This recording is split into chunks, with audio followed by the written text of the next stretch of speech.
The campaign financing bill was due for tabling and passage in the 10th Parliament, just ahead of the March 4th general election. However, strategic dilly-dallying by the political class delayed debate and passage of the bill, but it has now been tabled in the August House. The bill was read for the first time in the National Assembly, but without any debate. The bill seeks to regulate how candidates and political parties access and use funds to finance their campaigns.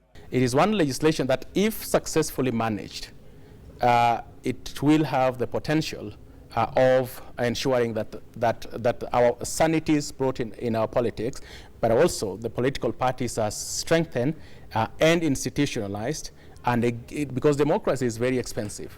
Part 4 of the bill seeks to streamline campaign expenses and give the electoral body IEBC powers to set the amount of money that those seeking elective seats in an election can spend. If a candidate fails to comply with the set limit, the bill proposes stiff penalties, among them disqualification from the electoral exercise. One of the rationale for this legislation hinges on our history and experience with multi-party politics. In almost every multi-party election since 1992, the implication of money in the course of the campaign, both legitimate and illicit funding, has been enormous. And the serious corruption have actually been engineered to finance election campaigns and to give one party or the other undue advantage. Previously, candidates and political parties could source campaign funds from wherever. However, if the bill becomes law, those seeking political seats will not be allowed to receive funds from foreigners.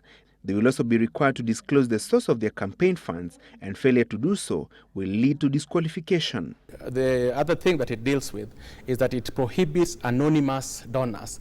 In other words, somebody giving money to either any of the registered political parties without disclosing that. And that has been a serious practice. But even before the lawmakers begin examining the specifics of the bill, there is a concern.